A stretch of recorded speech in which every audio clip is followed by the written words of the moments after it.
You ready, Greg? Let's go, Jay. You're listening to The Success Paradigm with your hosts, Jay Atkins and Greg Gray.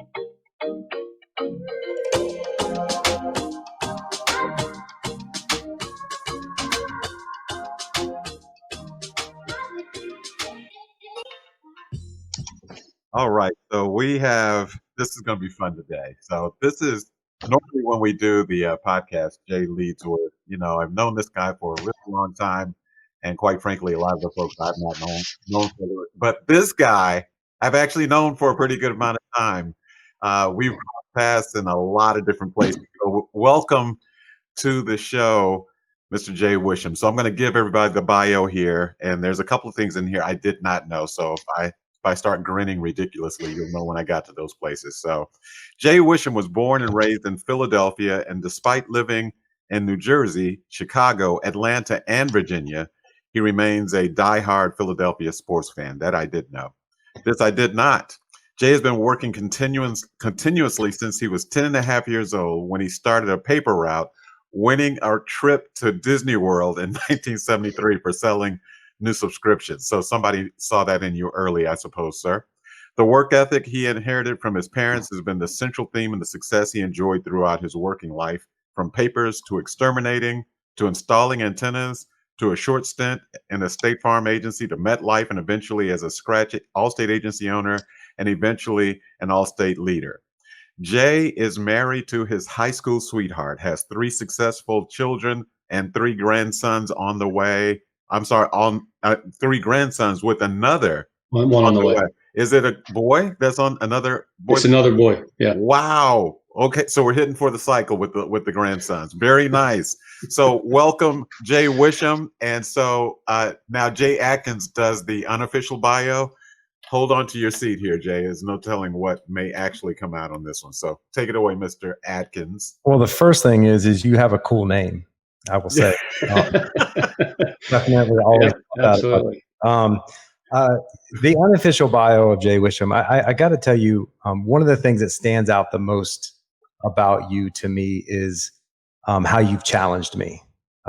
We've met each other a long time ago. I remember meeting your dog a long time ago when you first became RFSL, and you took the time to drive by my office on the way to seeing your wife or something. I just remember that was very impactful in my life, that you actually took the time to come in and see me, spend time with me, meet my then wife. I thought that was really cool. And then throughout my career with Allstate, I always had ideas. You had me on boards that you sat on in the region, and you always challenged any thought that I had, which was great for me as a coach, as I am now, to challenge other people, because sometimes we get in our own way. So, and you're just, I've watched you on stage. I've watched you control a stage. I've watched you control a room. And you're just one of the most positive people that I've ever met in my life. And you've impacted my life in that way. And, I've told you this several times, Jay, not just on this podcast, but in several conversations that we've had. I told you you've changed my career path. You've changed the way that I think about business, the way that I think about life, the way I think about people. So for people that don't know you or have never met you, you are a person that people are the most important thing that you want to impact. Everything you do is for people, and everything you do impacts people. So that's the unofficial bio. And I'm very, very grateful to have your time today for people to hear what I've heard over the last 15 years that I've known you.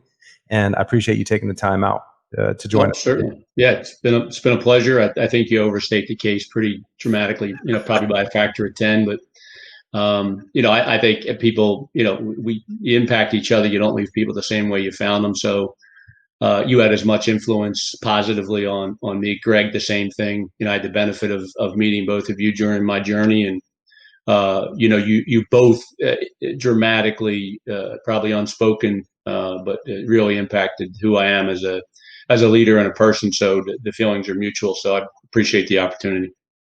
Well, here on this podcast, Jay, and I appreciate you saying those kind things as well. That's what makes you the person you are.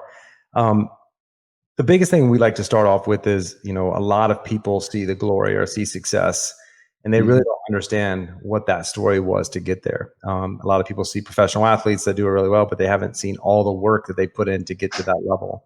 And what we like to do is and what's interesting is all the friends that I've had on here, or acquaintances that I've had on here, I've learned a lot about them, more than I ever knew, by hearing about your story, wherever that may be. If it's, you know, it's when you're, delivering the papers, or if it starts in college. But what I like our listeners to hear is the failures that you've had along the way, as well as the successes, but how you overcome those failures and what your mindset was exactly in that moment that you were failing, that propelled you forward to success, or propelled you forward to the moment you're at now. So wherever you're comfortable starting, I'd like to hear what your story is that's gotten you to the point of your life right now. Okay, and I'll try to be quick, but I do think a little bit of grounding does create the foundation for who I am as a person, and how I got where I am, and the things I've had success with in my life. I'm reminded of the old saying, it was an overnight success after 20 years of hard work.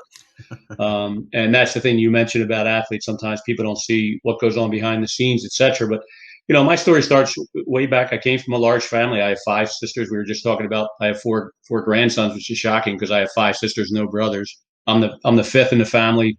Older sister, 7 years older than me. Younger sister, surprise, 9 years younger than me. I came from a typical middle class, Catholic upbringing. Went to parochial school, went to a Franciscan friar high school, went to a Jesuit college. I was fortunate that I developed a work ethic that I inherited from my parents. Both my mom and dad worked. Not a surprise if you got 6 kids. I started a paper out when I was 10 and a half. And I look back at that as a really important inflection point. And it sounds kind of silly at 10 and a half as far as, I've come. But a friend of mine, his whole family was paper boys. All his older siblings were paper boys. And you couldn't become a paper boy till you were 11. And the branch manager gave my buddy Drew a paper route when he was 10 and a half. I think he was 7 days older than me. And I went to the same branch manager. I said, well, I want a paper route. And he said, well, you can't get one till you're 11. And I said, well, you gave Drew one and he's 10 and a half.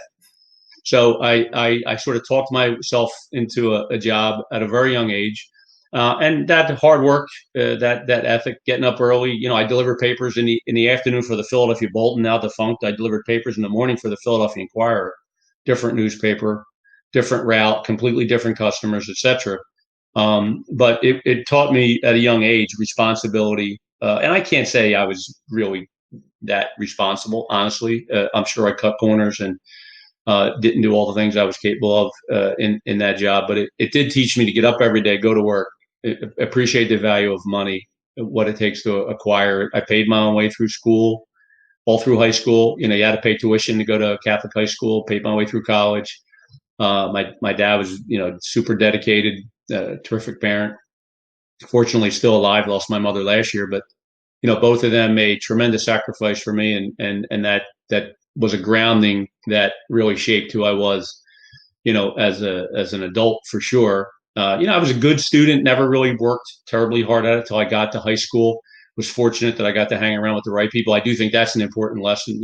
Who we surround ourselves with is probably much more important than maybe we give credit to. So I was fortunate. I got to hang around with a bunch of guys that have been lifelong friends of mine. They were all good students. I graduated near the top of my class, mostly because of them.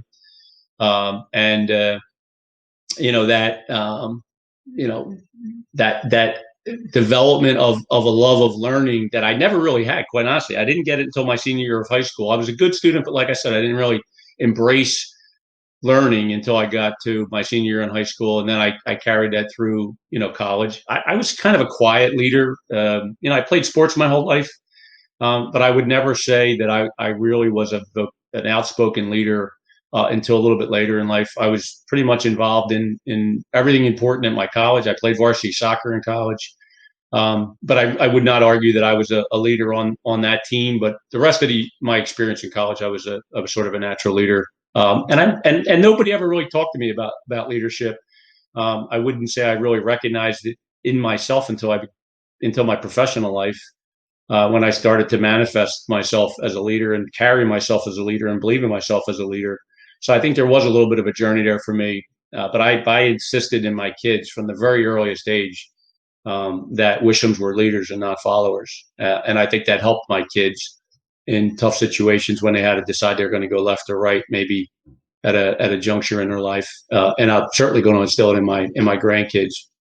I started my career in sales really by accident. People look back at me and say, my God, you were born for sales. Never had any intention to be in sales, never saw myself as a salesperson, had a bunch of odd jobs. Like I said, putting up, did exterminating, did put antennas on roofs, again, learning the value of hard work. Fell into an opportunity at MetLife while I was exterminating a brand new sales manager's house. And he offered me a job. I started with Met. After a short stint working at State Farm, I was working for a good friend of mine's father was a State Farm agent, still is. And that sort of got me started in the insurance business. And actually, the woman in that office was the one that directed me to go to MetLife. And miraculously, this has happened many times, the following Saturday, I'm in this guy's house. He had just become a sales manager at MetLife. And the rest, as they say, is history. I left there because of leadership in that organization and came to Allstate and had every intention of finishing my career as an Allstate agent, and was recruited into leadership. The rest, as they say, is history. Along the way, I had the privilege of meeting you two, and that sort of helped change my trajectory.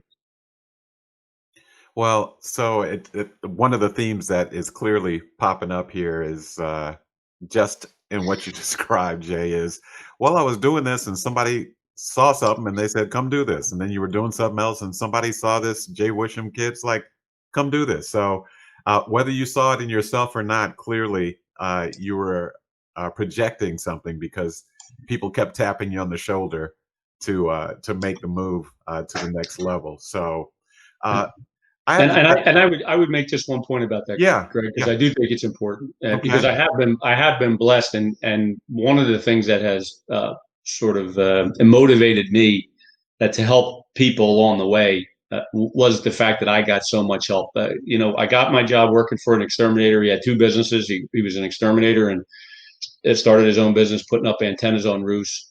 And he lived right down the street from my wife, who was just a friend before we became, a thing. And he took a genuine interest in me. The guy that I worked for at State Farm was really the one that engendered in me the desire to succeed, to win, to know what it meant to put the work in.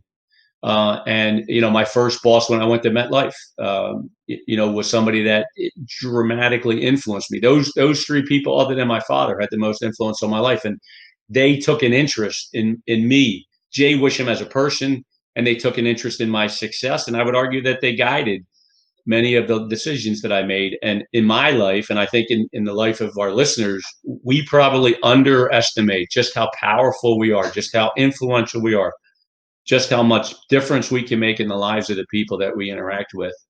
And I'm a perfect example of somebody who was dramatically shaped.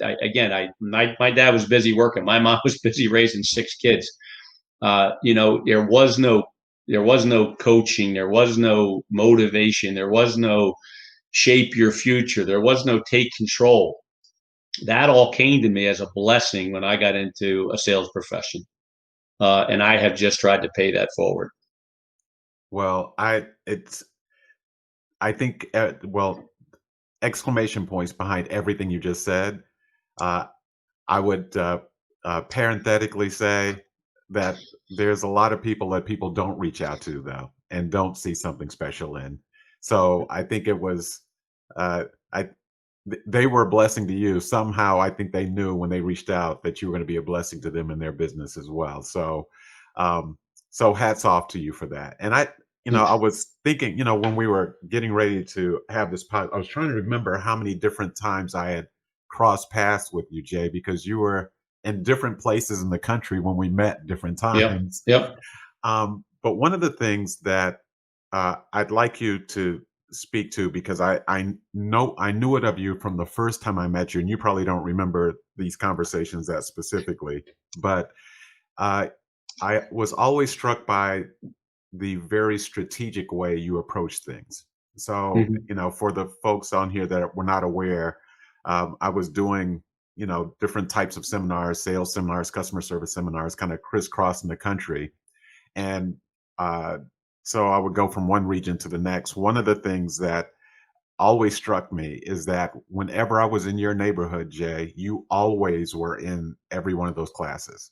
Right. So I mean, and it's not that your peers were not busy people, you know, or that you didn't have a lot more to do, but you always took an ownership in making sure that before the first word in the seminar was said, that this is important. Want you guys to take notes. It was always like I always felt like I was endorsed when I was getting ready to do the class. But on the other side of that, some of the feedback you gave me was awesome, and it always had to do with, well, Greg, when you roll this out, put some footprints on the dance floor. So move this thing from kind of like philosophy to Mhm. making it practical and tactical. You always had an eye for, well, if you say this right here, they'll be able to link it directly there because you knew I had not been in the business at that time, Sure, but you sure. knew every footstep these folks were taking. So I know you as much as a leader, I know you as a strategist, someone who is very precise around processes. So and I don't think I'm reading that wrong. Where did that come from? Where did you first feel that being part of who you were? Well, I think I was blessed because I developed my ground strokes in an agency. I started a scratch agency in a new state. I moved from New Jersey to Pennsylvania. I moved to a place I'd never been before, Hmm. under tremendous financial pressure. Hadn't sold my house, building a new house, giving up a six-figure job with one company, opening a scratch agency with really no income. You know, a couple $100 a week at the time. You know, under an old contract. And it goes back to my beginning. I really worked hard. I worked really diligently at my craft, and I tried to learn as much as I could. I'm a continuous learner, and one of the reasons that I paid you that respect is because you earned it. Because what you said was meaningful, it was powerful, it was actionable, and it was said in a way that was entertaining and engaging, and brought the audience along. So I was invested in that seminar. You know, you're delivering something to people who need you, and I want to see them be successful. I was successful as an agent. I feel it was a blessing in my life. I sold the agency to my wife when I went into leadership. So that continued in the background for 13 years. Hmm. And we had moved a bunch of times, and it eventually got to the point where it didn't make sense. It was a little bit of a different time than now, when remote maybe could be done more seamlessly. But at the time, it was a challenge. And my wife wasn't born to be an Allstate agent, to be honest with you. My wife made the sacrifice of taking over the agency because she wanted me to have an opportunity to go into leadership, because she really felt that was the right path for me. And God bless her for those years of sacrifice. All my wife's ever done for me is sacrifice. So I'll never repay that kindness. She's been the most important decision I ever made in my life, and continues to be a blessing to me. So that strategic was just really trying to say, when I was an agent, what were the things that would have helped me when I was in their shoes, trying to help customers, trying to improve people's lives, which I think really should be our grounding. How do you help people? How do you serve others? I felt like those things will come back to you. If you send goodness into the universe, I believe it comes back to you completely out of proportion to the goodness that you sent out. And I felt your message was one that needed to be shared more broadly. And that's why it was easy for me, quite honestly, to endorse it and treat it with the respect it deserved. Thank you. Well, that's a really good description to break that down, because I had the same exact interaction with you every time that I would ask you a question or get your feedback. It was always constructive and concise and deliberate every time we had a conversation. So, I'm interested. I've never asked you this question before, but it's interesting to me because I do see you as one of my mentors in my career. I've had many people that have contributed to my life and tried to make me better, and you're one of those people, as I started this podcast off with. But who's impacted your life through the paper route, through MetLife, through State Farm, through Allstate? Like who's been the most impactful person in your life that you think that you learned from, and what did they teach you? Well, I mean, I'll break it down for you two ways. The first would be I met, a buddy of mine in the fourth grade. I took a bus trip to New York on a school trip. I sat next to a kid strictly by accident. His name was Greg Stabler. I met his mom on that same trip. She was one of the chaperones. Jack is her wife, Greg's father, who's the State Farm agent. Meeting Greg in the fourth grade completely changed my life. And I just told him this the other day.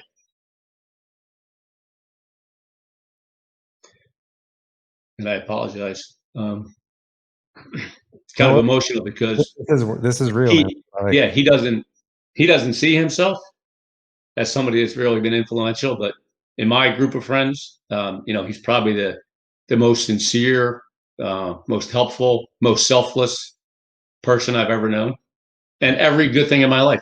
Really, looking back, almost every single event in my life he was the genesis of that relationship, that friendship that continues to this day. Wow. Completely shaped my life. So I would say on a personal side, we're so busy, we're so, and rightfully so, involved in our own lives that maybe we don't take time to tell those people that have influenced us. And I made an intentional effort this year to call people, to write, handwritten notes to people that really had influence on me. I sent some pictures that I found of myself and these individuals that I mentioned earlier, Dick Gechter at Med, and Joe Seinel, who I work for in the antenna business, and Jack Stabler, I work for at State Farm, and shared with them just how powerful they were in my life, and that how I would never repay them for the kindness, but that I would give it to others. That's awesome. That is awesome. And by the way, no apologies necessary, because raw and real and authentic is the pool we like to swim around in here. So thank you for that's very transparent, but it's real. And fourth grade. Yeah. So so fourth grade was 10. This wasn't the guy that made a way for you to be able to be a paper delivery guy. That wasn't no, right? No. Okay. Yeah, that was Drew Beeman. He was my second grade. He was my second grade friend. So my whole life was shaped between the second and fourth grade. Yeah, I went to first grade at a different school, and then moved to my the house I grew up in, second grade forward, and that's where I created lifelong friendships. Yeah, elementary school was a very seminal period for you, Jay. You connected a lot of places. And it's a funny thing, because I was the geekiest, shyest. I mean, trust me. My wife shows a picture of she put a picture of my 8th grade graduation with me I got red hair, right? So I'm picked on. I got Wischum as a kind of an odd name. I got big ears. I was really, unbelievably shy. It may not come across in this kind of a setting, but trust me, I'm about as shy a person as you've ever met in your whole life. And those relationships honestly sustained me when I was making it through grade school. And then my 8th grade graduation was a seminal event for me because, and again, Greg Stabler, 8th grade graduation, funny story. I fainted during 8th grade graduation in the aisle, walking up the aisle to get communion at my 8th grade graduation. I literally passed out in the aisle. It was hot in the church, no windows were open, and I just fainted in the middle of the aisle. And the kid behind me just literally moved out of the way, and fortunately the nun had seen me falling and sent the ushers up, and they literally caught me right before I hit the floor. So right after the graduation ceremony at church, I'm supposed to go to a dance, right? A graduation dance. And now I'm mortified, and my buddy Greg and me, we're the only two who know how to dance. I used to dance with my sisters in the basement at the church. And I met every girl that I had a thing for in my whole grade school career at 8th grade graduation, because Greg and I had our pick because we could dance, and it changed my life. High school was a completely different experience for me. I was one of the cool kids. The girls liked me, and it changed my life. Well, so one of the things we try to tag every once in a while is things we've never heard in a podcast. Yeah, this is one. Yes, you carved some space for yourself there, Jay Wischum. Yes, passing out in a hot church in the middle of the aisle. None saw it, kept it from hitting the floor. Moments later, at the 8th grade dance, cutting it up and reshaping your identity for high school. Yeah. that was a lot going on during a little bit of period of time there, Jay. So, Yeah.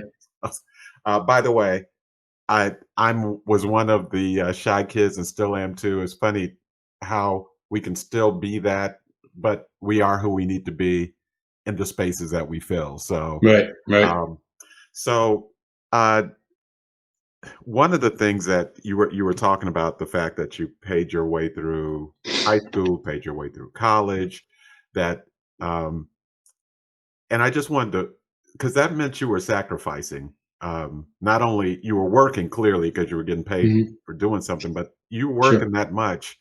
There were probably other folks that were doing other things while you were working to make ends meet. How did that clearly is a sacrifice, or would be, I would think, on a social level, just on a lot of different levels. What Yeah. made young Jay Wischum keep his nose to the grindstone like that? Because that's not something that is typical of, teenagers and, folks that are very young adults. Yeah, I would say it was two things. I did balance the sacrifice of working. Um, when I was in college, I worked at UPS, and I worked 10 o'clock at night till 2 in the morning. And I had a couple of other odd jobs earlier in my college career, but from my sophomore year on, I worked at UPS, and it was a great gig because number one, they paid better than just about any other job I could get, and I could work 10 at night till 2 in the morning. So I'd go to work, I'd come home, and you'd occasionally get some overtime hours, etc. So and it wasn't too terribly far from where I went to school, maybe a 30-45 minute drive, something like that, and I could come home, grab a little sleep, go to class. I play soccer, so soccer was a little bit of my social outlet. I lived in a hall with a bunch of other guys who were, again, fortunate, good students, helped me stay focused. I was dating my wife. She was a year behind me. So when I was a freshman, she was still in high school. And then she eventually went to a different school. And we saw each other occasionally, during the school year, typically one weekend a night. Otherwise, we were both sort of committed to either work or school. The other thing that I had going for me, other social activity I had was, which I don't think it was in my bio, was I was a captain of the men's cheerleaders.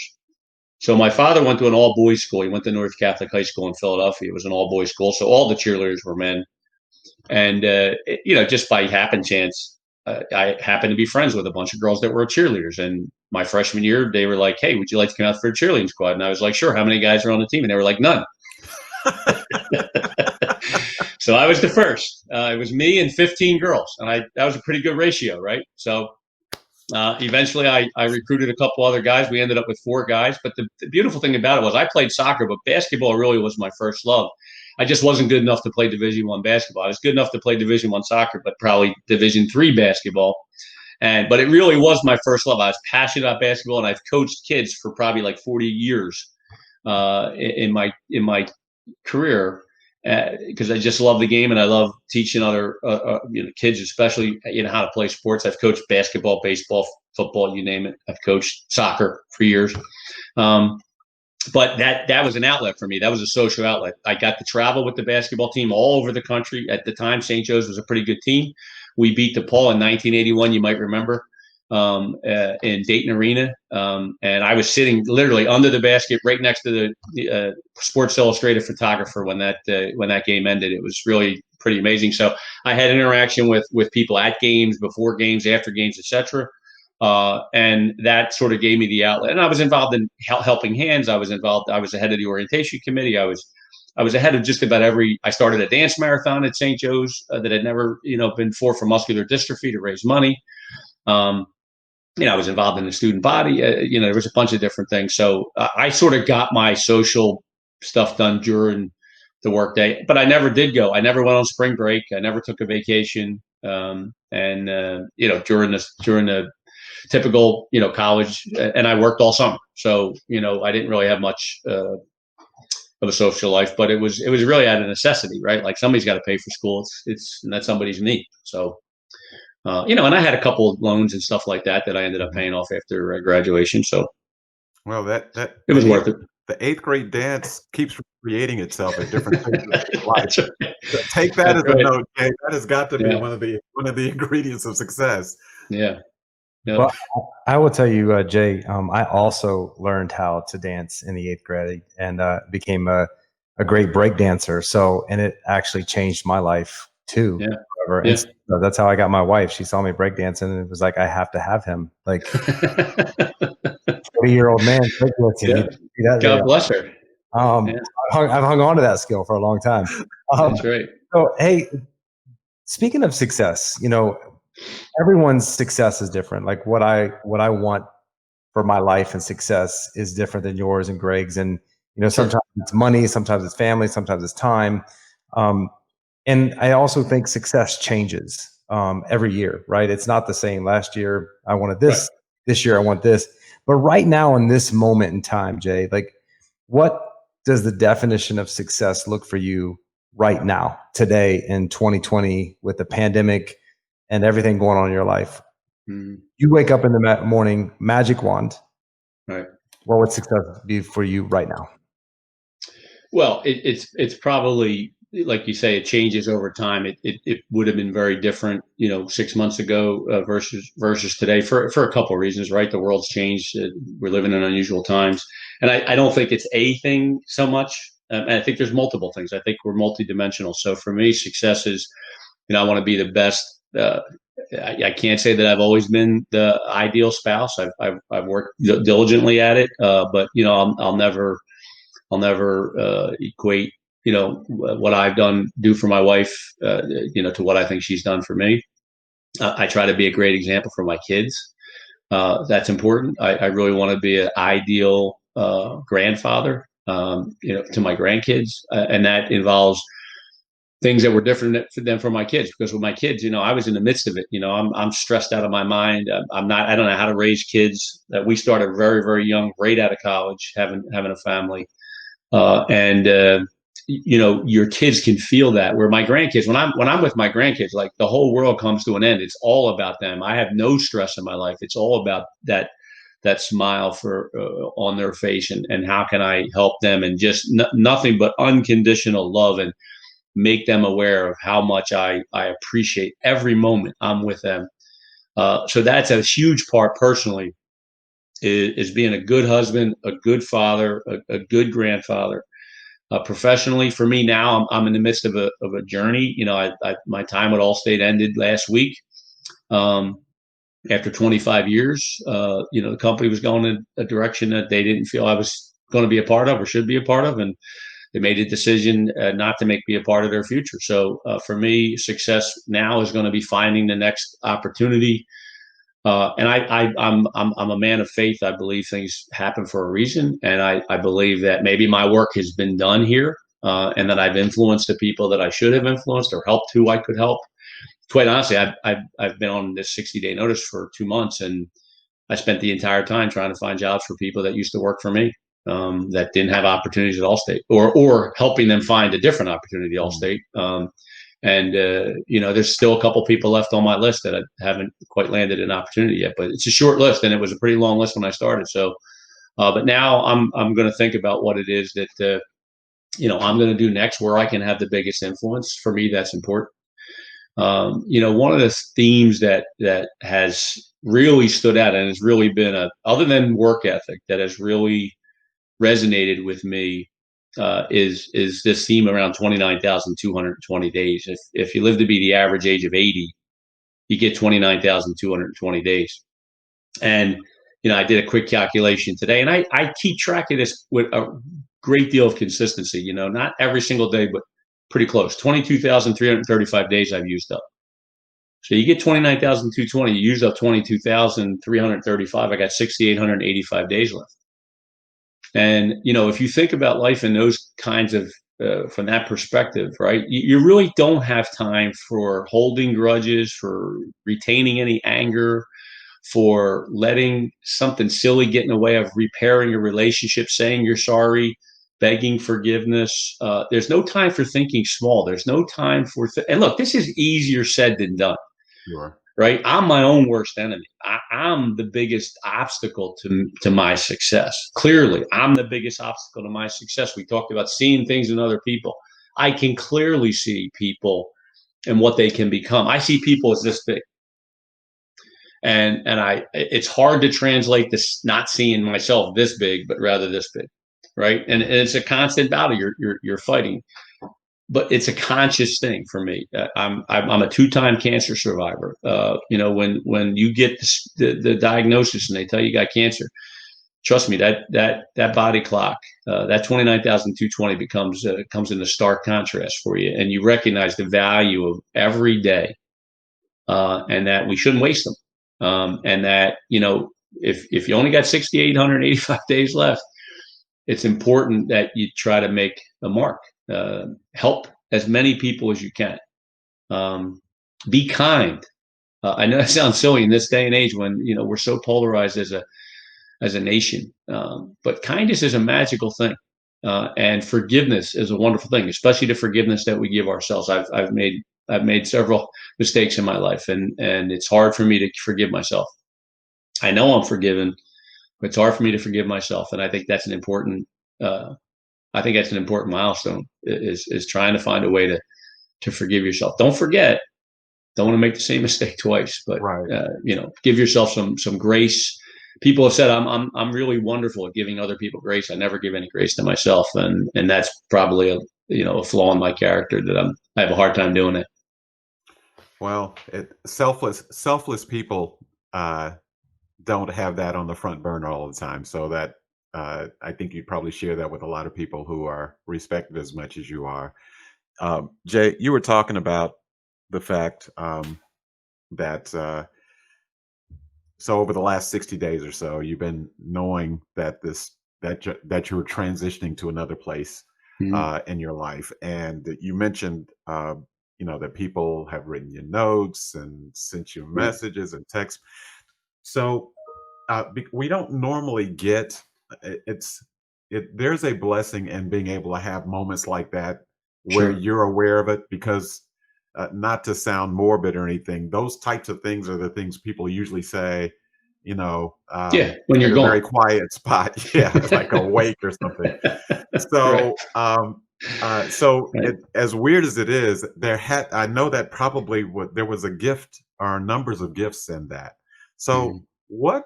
And you don't have to say from whom, but was there anything that someone shared with you, kind of in retrospect, in terms of the impact that you had on them, that surprised you? Like it was something that you hadn't really thought about, or a moment that had passed and it really you wouldn't have looked back to it?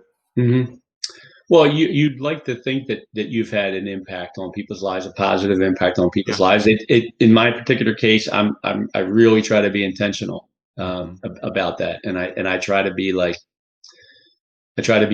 upbeat. I try to lift people up, and look, I'm like everybody else. I have bad days and days where I'm not quite as kind as I could be, or not Sure. as nice as I should be, or as positive I need to be. But on my birthday, one of the leaders in our communications organization, I was right outside. They sat right outside my office in home office, and a person that I have the utmost respect for sent me a note on my birthday that actually made me cry.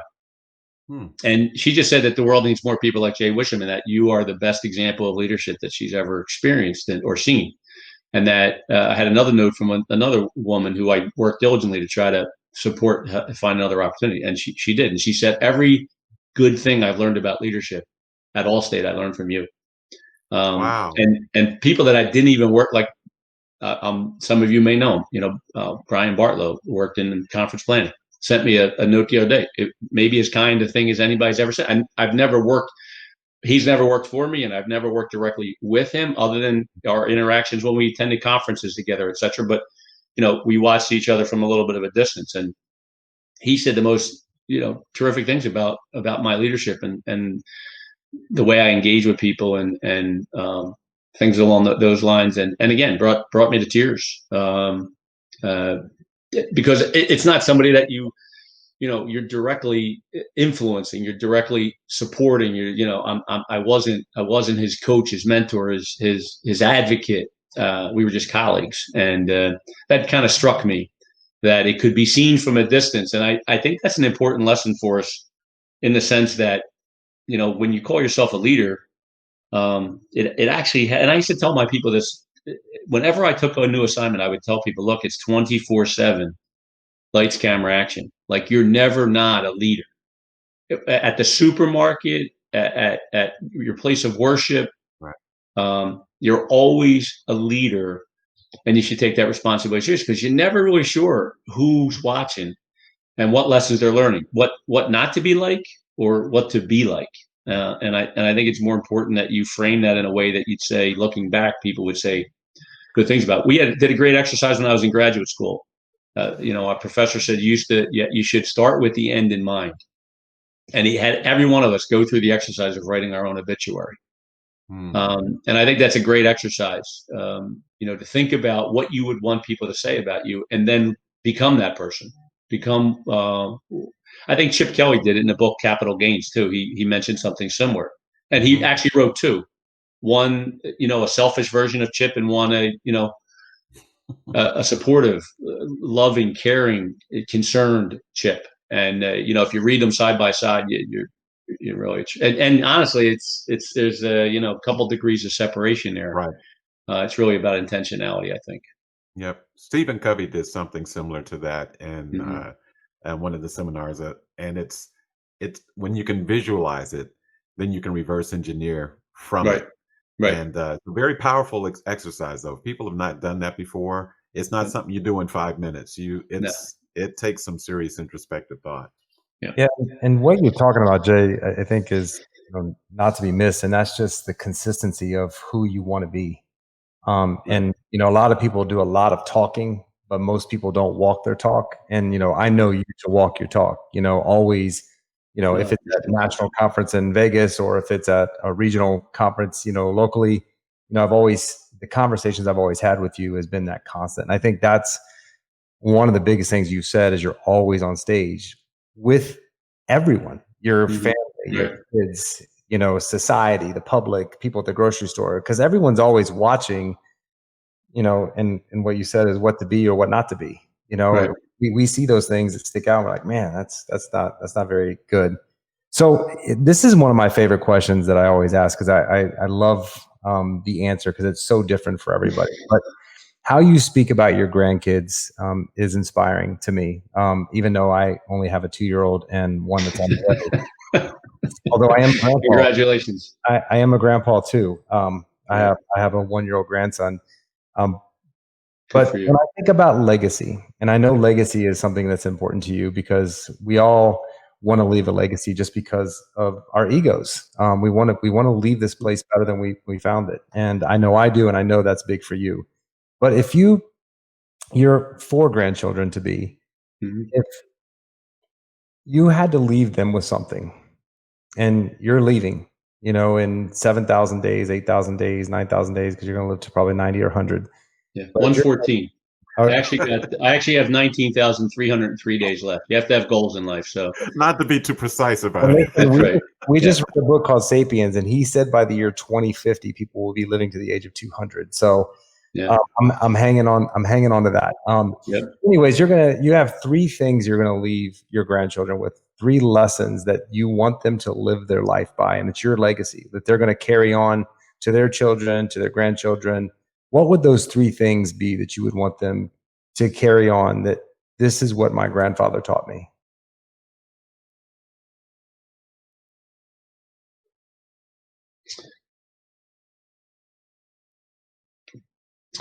Well, the first one would be that they were loved deeply. More than life itself.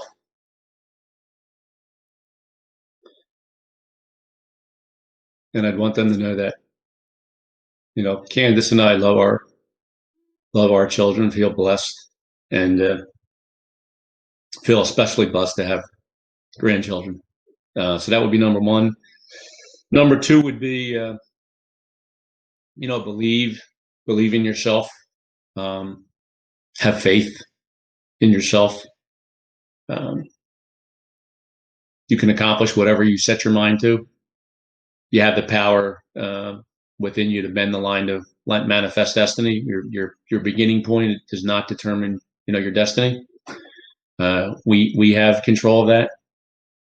I would hope my wife would share, my personal creed with them, so that they could help write their own. And the third thing would be probably, be a lifelong learner. We read to our grandkids all the time. We read to our kids all the time.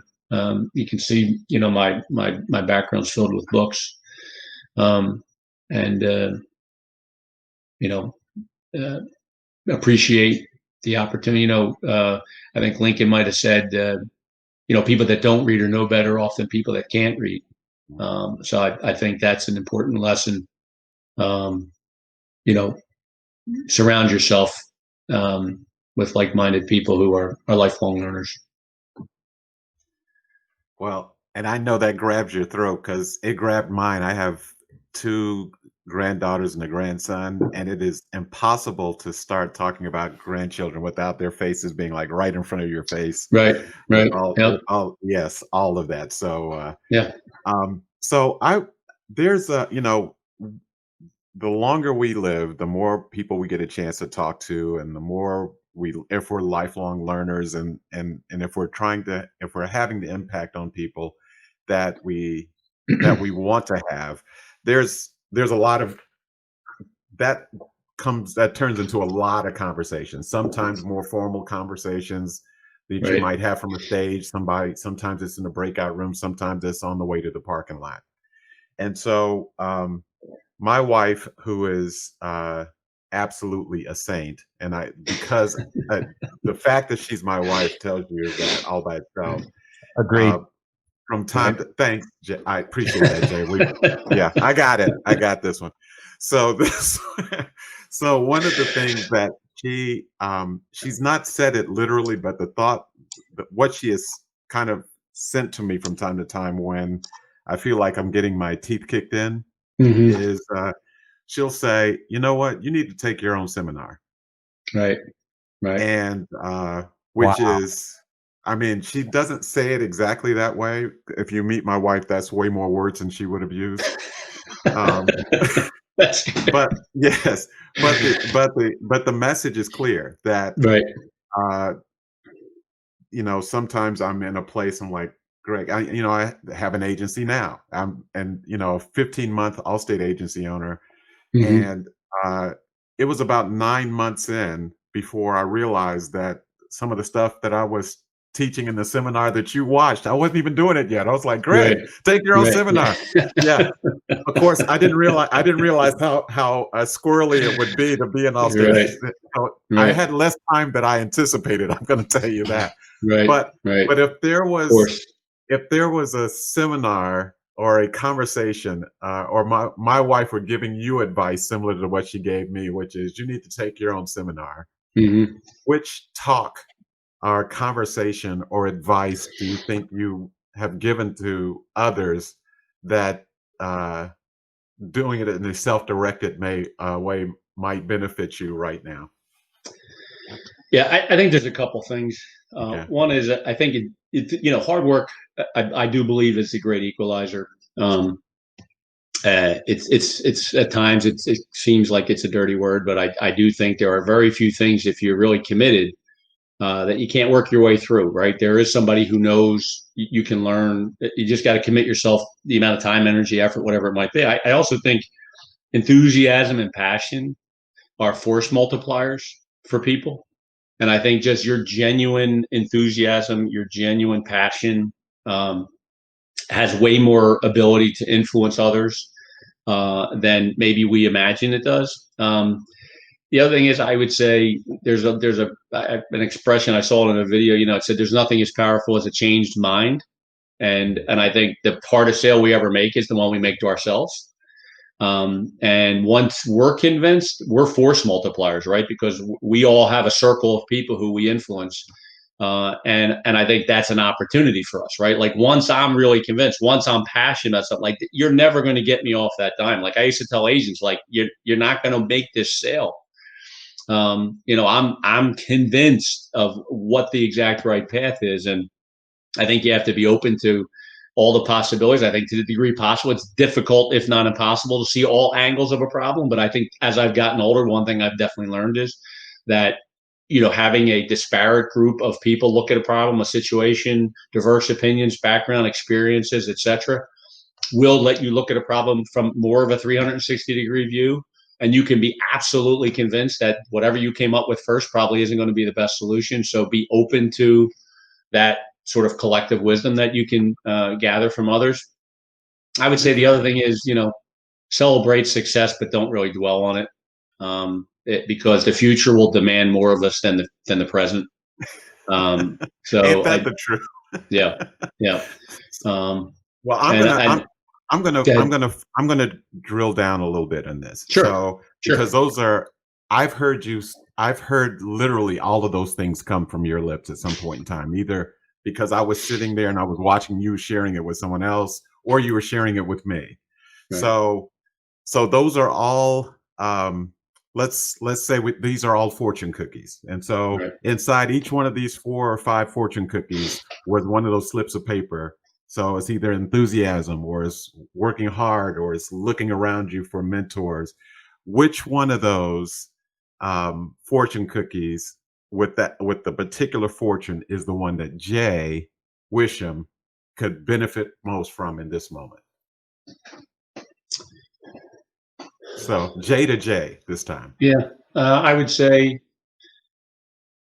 ask for help, ask for support from others. Don't try to resolve a problem, a concern. Be open, share with people challenges. Sort of that "Lean on Me" song. I reach out to a friend. Yeah. Oh, sorry. Can you hear me or no? Yep, I can hear you. I think Greg's having problems, but go ahead. Okay.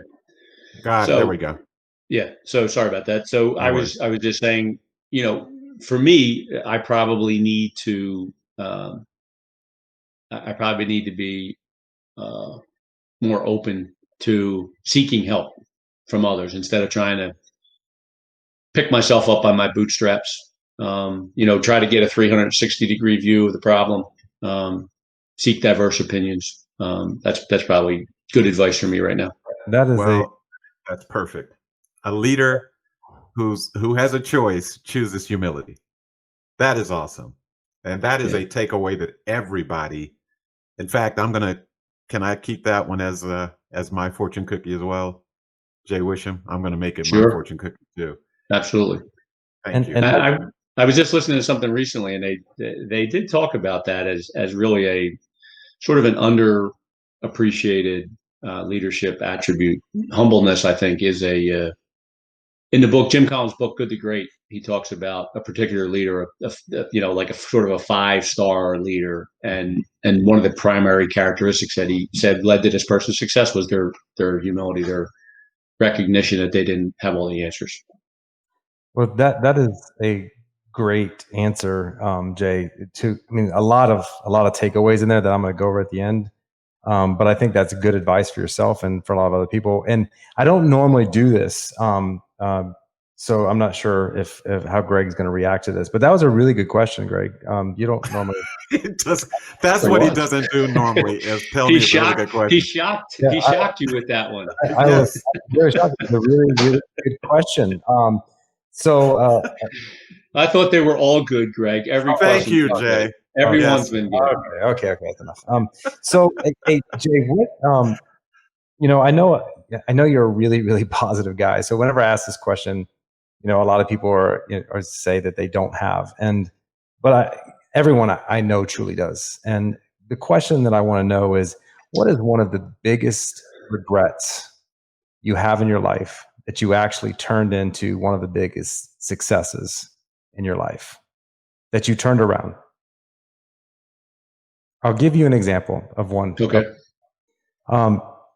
My biggest regret that I have is that I wasn't a present or a great father to my first child when I was young.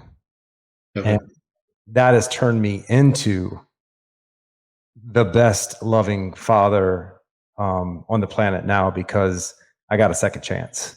And I won't mess that up again. I was Right. young, and that's not an excuse, but Yeah, that's powerful. it happened. But now, like every day, my daughter is the most important thing in my life. Nothing comes before her. So that's what I'm talking about with the regret. Something that you learned from. You made a decision. You're like, man. But I don't think you should live with regret. But just one of the biggest regrets Yeah. you actually turned into something. No, I would say a consistent theme in my life has been, and this probably goes back to a comment I made earlier about never really forgiving myself. It didn't matter what success I enjoyed in my life, from winning a game, winning a championship, being named most valuable player, whatever it was. I was never ever satisfied. I was never convinced that I had given my best effort.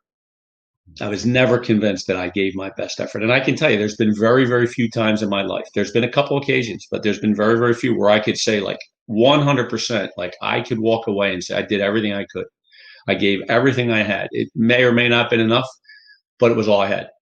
And I would say that sort of constant throbbing in me to prove myself, and maybe that way back deep psychologically, it's growing up in a big family, trying to get the attention of my parents or siblings or friends or whatever, but I was never really satisfied. And I think it's a tough way to live. And I think, people say, oh, I'll give 110%. I was like, I'll take 85 because it's nearly impossible to give 100%. Like it's when you really think about it honestly and you ask yourself, like, did I give my very, very best effort? The answer almost always is no. And I think you have to sometimes be satisfied with no. In the moment, that was maybe the best I had to offer. But there's room. There's room for me, right? There's opportunities, and look at that as the lesson to be learned, right? Not the regret, not the constant, negative, connotation that carries, but maybe the opportunity, like, hey, I'm not who I was, right? I'm not who I was. I was somebody different in the past. I'm a different person now. And I'm going to be a different person in the future. I'm going to be a better version of myself. And that really is an important lesson. Like that is a constant theme that I talk to other people about is Matthew Kelly in his book, The Rhythm of Life, life-changing book for me, The Rhythm of Life. And it has a very spiritual connotation to it, but he talks about our purpose in life is to become the best version of ourselves, mentally, physically, emotionally, spiritually, financially. We're to become, that's why we're here. Our purpose in life is to become the best version of ourselves. And your conscience, right? For me, in my faith, we have a conscience, right? It's the voice in your head that says you're either getting closer to or you're moving further away from those goals. And I think a great development plan for everybody on the call is write down those 5 dimensions: mentally, physically, emotionally, spiritually, financially. How are you doing? Is that the best version of you? And if not, what's the next best thing you can do? What's the first thing you can do to improve your spiritual life, your financial life, your mental life, your physical life, your emotional life? What's the very best thing you can do right now to move you closer to that best version of yourself? And then get after that one thing and decide which dimension is most important to you right now. And it'll change over time. But I think that's an important way for us to think about who we are and who we can become. Right? I'm clearly not the best version of myself yet. I'm working on becoming that best version. So that regret of not ever being satisfied, what have you done with that to turn that into something where you are more satisfied? Like how are you managing that now? Because I think, it's a double-edged sword. I feel you, because I always feel like after I leave a stage or I, leave a training, I always feel like I could have done better. I live in this space of it's never good enough. So I can relate with you. And I guess why I'm asking you is how are you managing that now? Because I think success is that, right? Successful people have that drive, but also that way sometimes is not, not the most free way of living. So how are you managing that now to be able to be satisfied? I think over time, one is, I think, one of the things that I started doing several months ago, was I start my day with a walk, fairly lengthy walk in the morning, and I call it a gratitude walk. Matthew Kelly actually has a sort of a prayer process that he uses, and the first step in the prayer process is to express gratitude. And there's 1,000 things. I mean, eyesight, the ability to hear, touch, loving people, the blue sky, green grass. I mean, clean water. I mean, there's living in America. I mean, there's a million things. What are the things you're most grateful for? And if you start from a position of gratefulness and appreciation, I think it gives you the ability to give yourself some grace. And I think just as I got older, I started to give myself some grace. I started to not believe that the only definition of success is when you've left everything on, like 100%. That's all there is. Like that is the only. No, there's lots of definitions of success, and you get to define what they are for you. And so having desire to do better and never really being satisfied is a piece of the puzzle for what drives you to be success and the motivation to want to put the work in to get better. But I think at the same time, you have to be satisfied with the effort that you made, with the people that you did influence, with the effort that you put in to prepare, right? There's always more we could have done. But you have to recognize that there's trade-offs in life. If I put in more time preparing for this seminar, it's less time I get to spend with my daughter, who I'm more committed to, right? So sometimes it's a degree of, at this point in my life, like, what is the most important thing that I need to focus on to become the better version of myself? And as long as I feel like I'm moving in the direction of that best version of myself and I'm listening to the voice in my head, I feel like that is the definition of success. I mean, Earl Nightingale said the definition of success is the pursuit of a worthwhile goal. It's not achieving the goal, it's the pursuit of the goal that is the definition of success. And I think that's got to be our grounding, while we allow ourselves the ability to say, I think I can give more, I think I can do better, I think I can help more people, or whatever it might be, whatever dimension you're trying to focus on. Well, I'm just going to say wow. And I'm going to say wow and connecting this to the fact that people are actually making comments on our Facebook page and our Facebook stream as we go along with the podcast. And Mr. Wischum are triggering a lot of thoughts in people. I'm just looking at a couple of them here. The best version of me is difficult for me to comprehend. I'll start looking deeper into myself. Thank you. So enlightening. That just came through a couple moments ago. Thank you. There was, I'm going to bring this one up here too. Can I bring Matthew Kelly gets the credit for that, not me. So, well, that's what a good leader would say. Is the soul searching and ignited as a result of today's podcast has opened so many emotions: sadness, happiness, anger, motivation, but mostly an inspiration to be better. So it's thank you for not just sharing your thoughts, but the way you've shared your thoughts, because it is clearly resonating with a lot of people. And I'm one of those lot of people. One of the folks said that commented, and that's in two comments, but the thing you were just saying about, sometimes it's 85%, and maybe it's 85% because that 15% should be reallocated to something else that's more important in that moment in time. Right. So, so it just makes a lot of sense, Jay, what you're saying. And so we've had you for a while here, so I'm going to steal one of Jay's questions because he always asks this question. And since he said I did such a really good job on one other question, amazing job, yes, I thought he said. Yes, maybe he'll say the same thing when I steal one of his typical questions. Yes. It's this. We won't be on this. This won't be euphoric for long, Jay. I guarantee you. There'll be a moment. But habits. So one of my favorite questions that Jay asked, which is why I'm stealing it right now, is if there's one habit that you would suggest to people to do every day that you think would have the single biggest impact on their journey, as you mentioned it, towards success, what would that one habit be? If you do this thing, it'll keep your trajectory where it needs to be. Well, I think I heard this on a might have been an Earl Nightingale cassette tape going back to, 1982 or 3 or 4, something like that, when I was new in the business. And I remember listening to a speaker who said that he started getting up at 5:55, I think was the exact time. And he said, whatever time you wake up, just get up an hour earlier. Right. And he said, take that hour and make it, your time.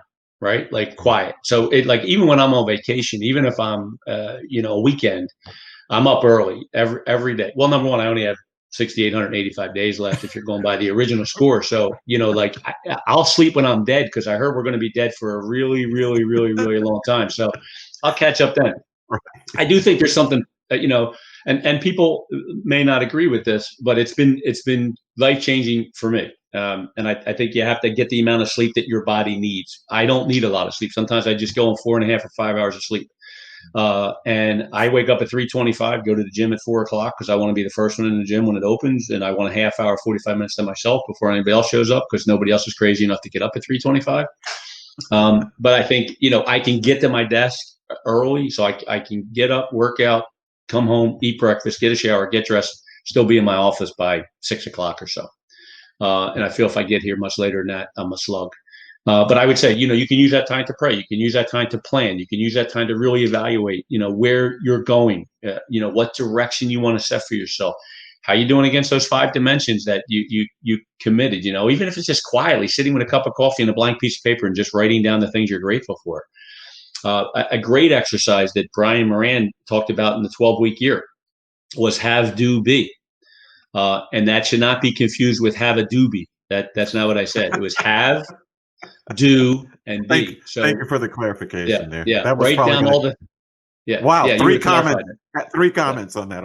I'm just kidding you. Yeah. Have, what are the things you want to have in your life? Write them all down and be completely, like, I want to own a helicopter. I want to have a 100-foot yacht. I want to own my own island. There's no restrictions. What do I want to have? Right. What do I want to do? So I want to go on vacation to Fiji. What do I want to be?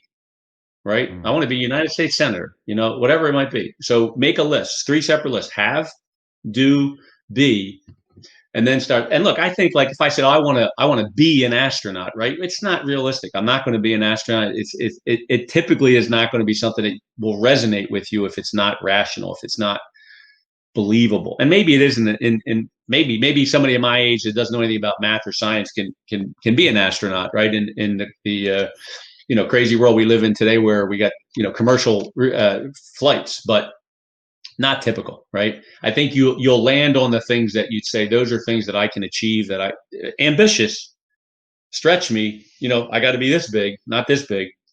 But I think that's a good way for us to think about how much more we can achieve, right? Thomas Edison said, if we, did what we're actually capable of, we would astonish ourselves.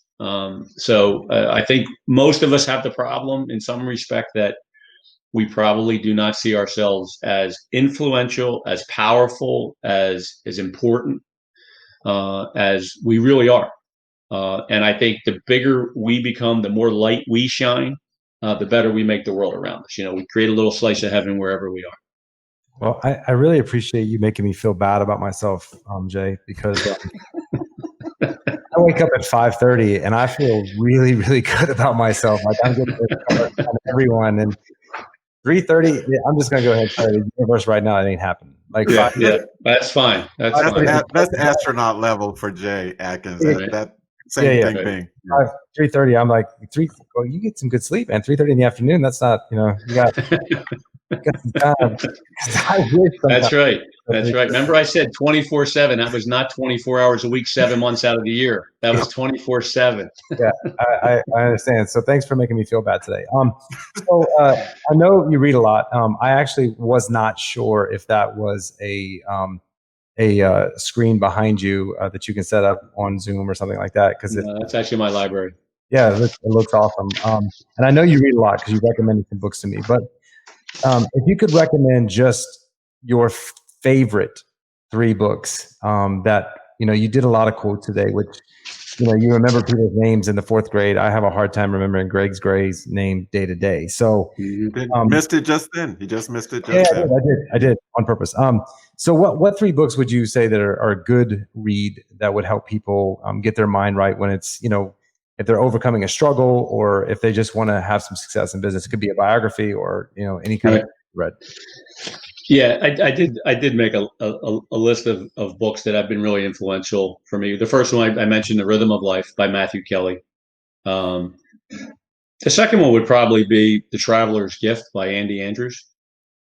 I've probably recommended that book easily to 100 people. And I give people any of the books I recommend, I always give them a money back guarantee. I say, hey, if you don't like the book, give me the book back. I'll give you the money. And I've never had anybody take me up on that offer. But I think The Traveler's Gift really is a fantastic read. Anything by Andy Andrews, to be honest with you, can't go wrong. And then the third one would probably be The Happiness Advantage by a guy by the name of Sean Aker, Shawn. Akers, Achor. It's scientifically based. He was a Harvard, professor, young guy. If you actually want to, you could probably go online and find him doing a YouTube presentation. And you can trust me. 10 seconds. Number one, you're going to laugh. You're gonna love the presentation. He's super entertaining, but he's bound in science, and that book I think can change your perspective on life. And then the last one would be, and it's going to sound silly, but Oh, the Places You Go by Dr. Seuss. I love that. That book's written for kids, but it's not for kids. It's for adults. Mm-hmm. All the Places You Go. Oh, the places you'll go. You'll go. O-H, comma. Oh, the places you'll go. Dr. Seuss. Every kid should have that book in their library. Every single kid and every adult should be on your bookshelf. Well, Jay, we had lots of takeaways, and I'm gonna have to get through here if I can read them. And we're had lots of comments too. You definitely impacted a lot of lives today through your experience and knowledge. And I know the next part of your journey, everything truly happens for a reason. And I think the next part of your journey is going to be, you're going to take all of your experience, all of your knowledge, and you're going to impact some lives over the next 6,850 hours that you have here. So really, really appreciate 1.5 hours out of that 6,000. I was really, really grateful. Just because every hour is important. That's one of the things I've learned today is every hour is important, and there's not many of them that we have. So I'm going to go through now the ingredients to Jay Wischum's success. And Greg and I are actually, I'm going to write a book from these podcasts of all these takeaways. So we will quote you in here as well. And we're going to elaborate on some of these takeaways and how they've impacted our life. But we're also going to quote the people that have been on this podcast. So I hope you're okay with that. Appreciate it. No problem. So first of all, your first ingredient, I think, is very, very key to success, and that's work ethic. Appreciate the value of money. Be careful who you hang out with. Embrace learning. Be a leader, not a follower. Don't underestimate your impact on others. Put yourself in others' shoes. How can you help others improve? Take time to thank people that have impacted your life. Your definition of success is being the best spouse, being a great example for your kids, time with grandkids, helping others, and understand that you only have 29,220 days on this planet, so use every day to the best of your ability. Another thing that you should learn how to do is how to dance, because that can help change your life. No doubt. That's a big one. There was a pivotal moments on that whole dancing thing. No lie about that. Sure was. No time for grudges. No time for thinking small. What's next? Always be thinking what's next. Be kind. Kindness is magical. Forgive yourself. Give yourself grace. You're always on stage. What to be or what not to be. Always observe that, and also understand you're being observed. The legacy you want to leave with your grandchildren is to love deeply. Believe in yourself. You can accomplish anything. Be a lifelong earner. And I love this quote that I'm going to steal and use from Lincoln. People that don't read are no better off than people that can't. one of the things you do every day is wake up early and take a gratitude walk. There was actually a takeaway from Greg Gray, which is very rare, but it was Somebody mark the tape right here. Listen to your own advice. Right. Hard work, enthusiasm, and passion are force multipliers. Nothing is more powerful than a changed mind.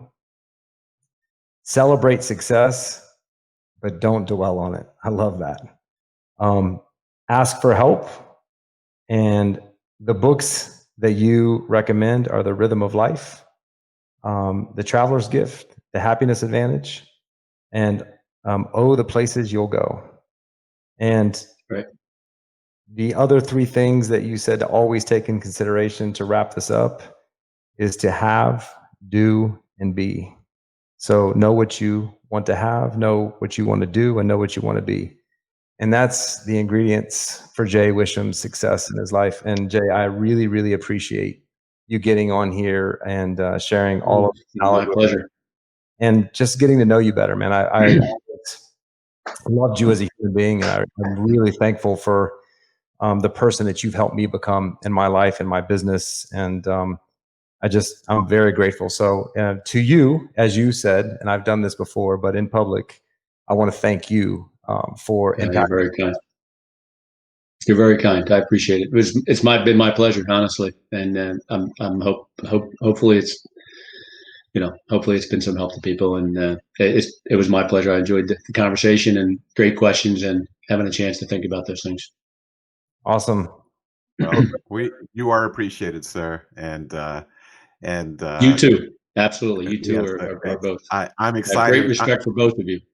That's cool. Well, I'm excited for what the future holds because Jay Wischum has some days he needs to lean into, and I can't wait to see what those will be. So thanks so much for joining us. We appreciate you. And before, I think we need to interview more people with the name Jay, because it sounds good on the podcast to hear that name over and over and over again. It's just amazing. So yeah, Jay is a kind of a special name. It is. That's good. Awesome, guys. Have a great day.